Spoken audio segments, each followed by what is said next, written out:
buenos días. Muy bueno en volvernos a encontrar en este ciclo de entrevistas al whisky. El ciclo de entrevistas a expertos de politólogos al whisky. En esta oportunidad vamos a darle la bienvenida a Daniel Feuerstein, quien es sociólogo y con el cual vamos a hablar de varios temas, pero también, y uno muy particular, de cómo la pandemia nos ha atravesado como sociedad. Daniel es doctor en Ciencias Sociales por la Universidad de Buenos Aires, es investigador del CONICET, especializado en el análisis de los procesos de persecución, hostigamiento y exterminio, y es profesor tanto de la Universidad de Buenos Aires como de la Universidad Nacional 3 de Febrero. A su vez, él fue presidente de la International Association of Genocide Scholars, juez del Tribunal Permanente de los Pueblos y también consultor para Naciones Unidas. Ha publicado numerosos títulos y los últimos que han sido bien polémicos, La construcción del enano fascista y Pandemia, un balance social y político de la crisis del COVID-19. Ambos títulos con gran repercusión. ¿Qué tal, Daniel? ¿Cómo estás? ¿Qué tal? ¿Cómo va, Victoria? Bueno, en primer lugar, como veníamos comentando off the record, yo soy de la ciudad de Rosario, donde hace unos años tuvieron lugar dos juicios, Guerrieri 2 y Fesset 2, donde tuvieron la singularidad que estos juicios, si bien se consideraron como crímenes de lesa humanidad, sí se estableció que se daba en el contexto del segundo genocidio nacional. ¿Qué significa esto que hablemos de genocidio para los hechos que ocurrieron en la última dictadura militar? Bueno, varias cuestiones, ¿sí? Yo diría que la más importante a mi modo de ver es que la justicia constituye uno de los lugares, pero un lugar muy significativo donde se construyen las representaciones colectivas del pasado, esto es, cómo nos narramos lo que nos ocurrió. Y esto de concebirlo en el contexto de un genocidio va mucho más allá del uso de un concepto, que es el concepto de genocidio, sino de comprender de otra manera la estructura de la violencia, quiénes fueron arrasados por esa violencia, que bajo la comprensión de genocidio la idea es que fue un intento de destruir al propio grupo nacional argentino, de quebrar sus lazos sociales, y quiénes fueron los beneficiarios y los perpetradores de esa destrucción. Esto es muy distinto cuando uno lo concibe como una serie de delitos particulares, que es lo que está detrás de la idea de crimen de lesa humanidad, o cuando uno puede recomponer esta idea que podríamos decir que de alguna manera es una desfetichización de la violencia, que es poder entender que la violencia se inserta en una estructura que constituye un intento de destruir la identidad de un pueblo, ¿no? Un poco lo que estaba en la base del concepto de genocidio en su origen, creado por su autor, que es Raphael Lemkin, y que sigue presente tanto en la concepción jurídica, en la concepción sociológica, en la concepción histórica de lo que implica un genocidio. Entonces creo que el debate de fondo es este, hay montones de debates, hay debates técnicos, jurídicos, hay consecuencias concretas en un montón de discusiones, pero me parece que si queremos ir como al nudo del debate, está en esto de cómo nos contamos esa violencia y cómo la justicia constituye un ámbito privilegiado en la disputa acerca de cómo nos contamos esa violencia y qué consecuencias tiene contárnoslas de una manera o contárnoslas de otra manera o de una tercera manera. En el podcast que están realizando desde hace muy poco, que tiene hasta el momento 2 episodios de Crímenes en Contexto, hablabas en el segundo capítulo, junto a Quique Pessoa, creo que era, de las condiciones de posibilidad para que un genocidio tenga lugar en un determinado pueblo, en una determinada nación. ¿Vos creés que en la actualidad hay algún país latinoamericano o alguna situación, más que algún país, digo, para no poner una etiqueta, donde se empiecen a presentar esas condiciones de posibilidad? Bueno, a ver, tenemos situaciones muy distintas en la región, pero por de pronto tenemos lugares donde de hecho está ocurriendo, donde nunca se ha detenido ese proceso, el caso más claro es Colombia, ¿sí? En Colombia continúa ese proceso de destrucción a lo largo del tiempo, que justamente hemos tenido este mes la presentación de la sentencia del Tribunal Permanente de los Pueblos sobre Colombia, que habla de un genocidio continuado desde mediados de los años 40 hasta el presente, que no se ha detenido en ningún momento, que tiene un objetivo común y distintas modalidades de ejecución y a lo largo del tiempo, y yo diría que, bueno, que es una de las situaciones de mayor preocupación en la región y que ahora ha cobrado muchísima más gravedad con el paro nacional y los fenómenos represivos en relación al paro nacional. Tenemos también la situación de México, que suele ir acompañando los procesos colombianos en cuanto al modo de ejercicio de la violencia, pero que también tiene mucha especificidad, que no tiene ese nivel de concentración, que quizás tiene un tipo de violencia mucho más tercerizada, más allá de que en Colombia está bastante tercerizado. Y después tenemos otras situaciones, bueno, algunas en América Central, hemos tenido una situación de enorme gravedad en Honduras, es preocupante la situación en Nicaragua, tenemos como situaciones de distinta gravedad en distintos países. Entonces, bueno, todo depende de qué momento estamos mirando, ¿no? En otras sociedades lo que tenemos es el inicio de procesos de estigmatización o de odio que son elementos con los cuales prender ciertas luces de alarma, pero que están muy lejos del nivel de violencia que viven sociedades como la colombiana o la mexicana, ¿no? Entonces me parece que por eso en cada lugar tenemos que pensar, bueno, en qué momento está esa construcción y a su vez cómo se va transformando en el tiempo, porque las lógicas genocidas que hemos vivido en los años 70 en el cono sur, no vuelven a ocurrir del mismo modo, digamos, ¿no? Esto es lo que estamos viendo en Colombia en el 2021, no es una reedición de lo que vimos en el Cono Sur en los 70, sino que constituyen otras modalidades de utilización de la violencia, pero que tienen una estructura común en cuanto a esta disposición a quebrar la identidad de un pueblo y luego una modalidad de implementación que se va metamorfoseando y transformando con el tiempo.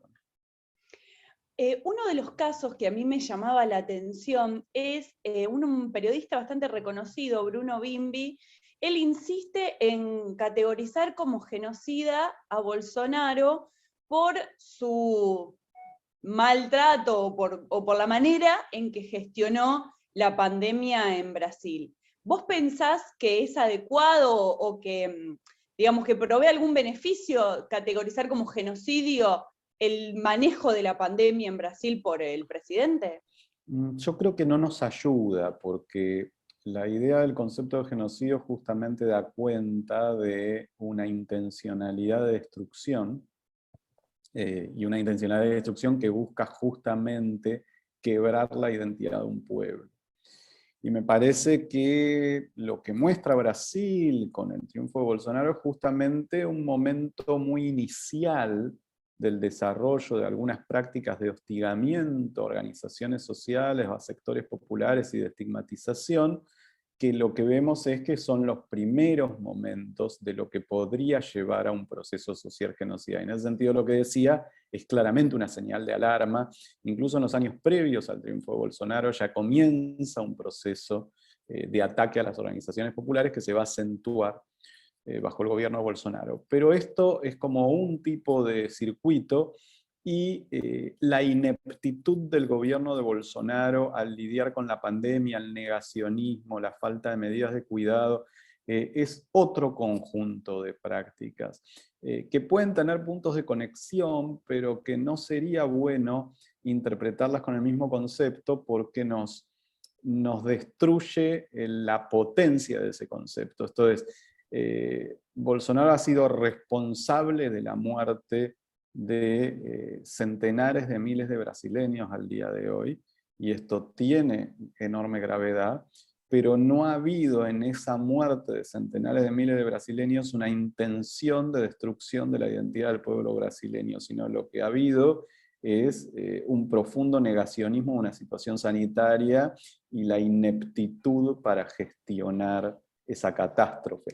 Entonces me parece que ahí hay que encontrar otro concepto. O otra posibilidad, pero que se ha explorado poco teóricamente, es crear algún concepto que pueda dar cuenta de lo que en derecho se llama formas culposas, esto es, producir un resultado sin que la intención de la acción sea ese resultado. El problema es que en la figura de genocidio la intención está dentro de la propia definición del término, lo cual podríamos decir que de alguna manera es un error, es un problema porque nos impide pensar esta otra situación, que quizás sí Claro, sería más homologable al caso de la pandemia, que es decir, cuando vos producís un efecto de muerte colectiva, aun cuando tu objetivo no haya sido producir ese efecto de muerte, pero uno claro, podría creo decir, que incluso con conocimiento, ¿no? Porque hay una figura interesante en el derecho que es el dolo eventual, que uno dice, bueno, no es que la intención era producir esas muertes, pero vos sabías que esas medidas podían producir esas muertes, y me parece que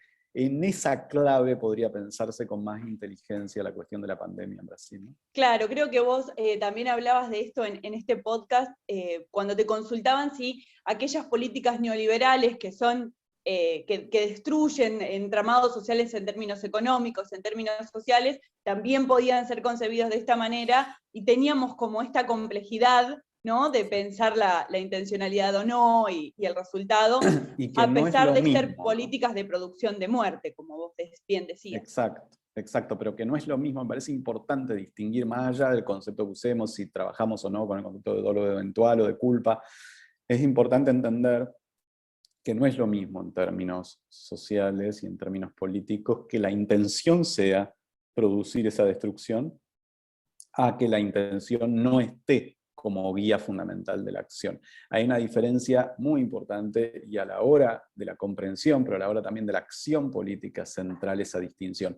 Después, bueno, podemos buscar y encontrar términos con mayor precisión para dar cuenta de esas distintas situaciones, ¿no? Cuando la intención existe, que claramente es un genocidio, cuando la intención no existe, que hay que ver qué concepto se construye, y cuando tenemos esta situación equiparable al dolo eventual, que la intención no existe, pero el conocimiento de las consecuencias sí, ¿no? Daniel, me gustaría preguntarte ahora, cuando te consultaban por el caso argentino y con esto del libro que había salido antes de La construcción del enano fascista, vos afirmabas que en Argentina había ocurrido un genocidio, pero que eso no implicaba que hubiese ocurrido o que hubiese tenido lugar un movimiento fascista. ¿Vos creés que la pandemia, pensando, ¿no?, en los negacionistas, en los antivacunas, en estas identidades que se van confluyendo, ¿no?, en un cierto, digamos, espacio ideológico que los va nucleando, podrían ser el caldo de cultivo como para un movimiento fascista? Creo que sí, es una posibilidad de algo que se viene incubando en la sociedad argentina desde hace unos años antes de la pandemia. Y creo que es importante distinguir estas dos cuestiones, ¿no? Porque si no, como que los conceptos circulan como insultos y no nos aportan mucho. Entonces, puede haber un genocidio no fascista, que es lo que decía el caso de la dictadura argentina, no fascista, ¿por qué? Porque el fascismo, decíamos, el genocidio da cuenta del intento de destrucción de la identidad de un pueblo, y el fascismo da cuenta de la movilización reaccionaria. Son dos tipos de procesos distintos. El problema es que, claro, en el nazismo se dieron conjuntamente, y entonces uno tiende a pensar que van de la mano, pero no necesariamente. Hemos visto que en la Argentina de la dictadura hubo la implementación de un proyecto genocida, pero sin su cara fascista, porque se buscaba paralizar a la población, no movilizarla. No había una lógica de movilización reaccionaria. Del mismo modo, podemos tener una movilización reaccionaria de la población que no lleve a un fenómeno genocida.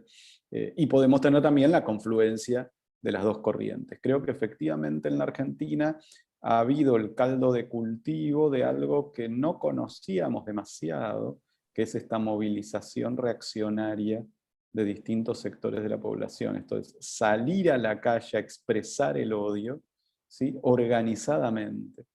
Y donde lo que se busca no es que ese ataque sea hegemonizado por las fuerzas de seguridad o las fuerzas armadas, sino que irradie a grandes sectores de población, ¿sí?, en el ejercicio de esa violencia. Esta es la característica del fascismo, y me parece que, bueno, no es algo que esté presente en la Argentina, pero sí uno puede observar como un espacio de inicio muy incipiente de algunas de estas corrientes, ¿no? Y claro que la pandemia constituyó una oportunidad para su movilización. No masiva, porque eso es importante ponerlo ahora sobre la mesa, por lo menos hasta ahora. La verdad que esas manifestaciones anticuarentenas, quemas de barbijos, ataques a periodistas o a infectólogos, la verdad que han sido más una lógica de las redes sociales, y si no de manifestaciones realmente con escasa asistencia, bastante violentas, pero minoritarias, muy marginales, pero constituye un riesgo, digamos, ¿no? En el sentido de que si podríamos decir que si el enojo, la frustración, el odio por las consecuencias de la pandemia empieza como a proyectarse hacia esta posibilidad de ejercer por la propia mano acciones de violencia contra aquello a lo que se construye como responsables del dolor, bueno, podría darse la posibilidad realmente del crecimiento de corrientes fascistas, ¿no? Por suerte es esto, en nuestro país no es una situación que podamos decir que está desarrollada, pero sí que aparecen como estas semillas de fascismo que sería importante atacar tempranamente, ¿no? Para impedir su crecimiento. Por otra parte, Daniel, cuando vos hablabas de los sentimientos, vos decías, bueno, con relación a la pandemia, escuchemos a los médicos, pero también escuchemos a los sociólogos, porque las proyecciones, el negacionismo, hacen al manejo de la situación sanitaria. Y también comentabas que frente a estos, digamos, a estos síntomas, podríamos decir, había que instar a la construcción de un lazo social que se fortalezca, y un fortalecimiento también de la solidaridad. Y me parece muy difícil de pensarlo cuando también partimos de sociedades cada vez más individualistas, y donde, especialmente no las occidentales, digo, donde hay una primacía de lo individual por sobre lo colectivo. ¿Cómo podemos pensar una cara más positiva cuando la situación actual es contraproducente para que eso positivo surja? Bueno, por de pronto ponerlo sobre la mesa, ¿no? Me parece que hemos vivido una transformación en las modalidades de subjetivación, ¿sí? Que es algo que es fundamental para comprender para todas las ciencias sociales, la sociología, la antropología, la ciencia política, la historia, poder dar cuenta, la psicología, por supuesto, de esta transformación que comienza a ocurrir en las modalidades de subjetivación. Y eso tiene que ver con formas desubjetivantes, ¿sí? Con algo que no hemos conocido en otros momentos de la historia, por lo menos de la historia que podemos conocer, de la historia que ha llegado a nuestros días, que es poner en cuestión la propia noción de comunidad. Digamos, ¿no? O sea, que ese nivel de individualismo ha llegado al punto de desubjetivarnos, de prescindir del lazo social. Me parece que esto tiene una enorme gravedad, se vio expresado en muchas sociedades en relación a la pandemia, pero se vio expresado en relación a otro conjunto de fenómenos, desde el cambio climático hasta el aumento de la pobreza o la miseria o la indigencia. La distribución cada vez más regresiva de la riqueza, digamos, ¿no? Digo, tipos de procesos en los que la sociedad venía avanzando en una dirección contraria en términos generales, en términos tendenciales, y que se ha comenzado a revertir, sobre todo con el inicio del siglo XXI, ¿no? Entonces me parece que lo central es poner eso sobre la mesa, poder identificarlo, porque creo que no está identificado, y poder entender cuál es el principal desafío de nuestro presente, porque me parece que en gran parte del pensamiento crítico, diría que atrasa 30 o 40 años, porque se piensa que nuestro mayor enemigo, o lo más importante a deconstruir, es el ejercicio de la autoridad por parte del aparato estatal, lo cual era realmente el problema, diría, sobre todo durante el siglo XX, y que ha llevado, más que nada, a los procesos genocidas, por ejemplo, del siglo XX. Pero sin embargo, lo que uno observa en el siglo XXI es que pareciera que el principal problema no pasa por ahí, más allá de que eso exista, sino que el principal problema pasa por algo todavía más grave, que es esta capacidad de desligarse de la comunidad. digamos, ¿no? Que genera un nivel de deshumanización todavía mayor, porque genera la dificultad para la existencia del lazo social, ¿no? Me parece que ahí hay mucho para trabajar. Bueno, yo lo desarrollo con mucho detalle en uno de los capítulos, en el capítulo 3 de pandemia, ¿sí? Donde planteo, bueno, justamente algunas emociones que comienzan a tener mala prensa y de las que nos vamos olvidando, que vamos perdiendo esa capacidad, la capacidad de avergonzarnos, la capacidad de sentir culpa, la capacidad de sentirnos responsables, de estar obligados a dar una respuesta a aquel que sufre en nuestra comunidad. La pérdida de estas emociones, la pérdida de estas sensaciones, puede tener resultados catastróficos, digamos, ¿no? En el sentido que imposibilita una respuesta colectiva. Y esto es lo que se vio en la pandemia. O sea, cuando vos tenés un virus nuevo y necesitas oponerle lo único que el ser humano puede oponerle, que es la acción cooperativa, todos nos ponemos de acuerdo para aislarnos e impedir que el virus se reproduzca, y resulta que hay un porcentaje de la población que dice yo no lo hago.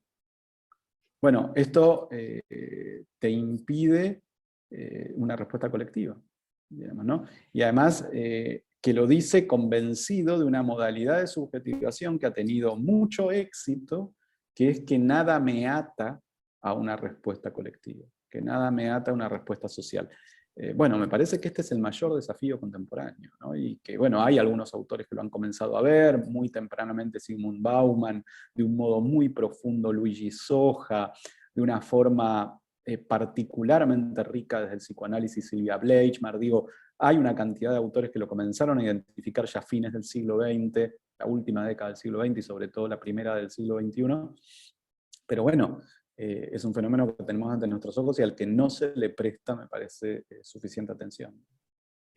Daniel, mucho se te ha preguntado por esto, justamente por lo social, pero a mí me gustaría preguntarte, Íñigo Errejón, quien es un político español, él está como bastante optimista, ¿no? De que la pandemia fue un antes y un después en términos de cómo nos vinculamos con la política, y que hoy en día ya nadie va a poder decir que el Estado no tiene que invertir en educación, que el Estado no tiene que invertir en salud, etc.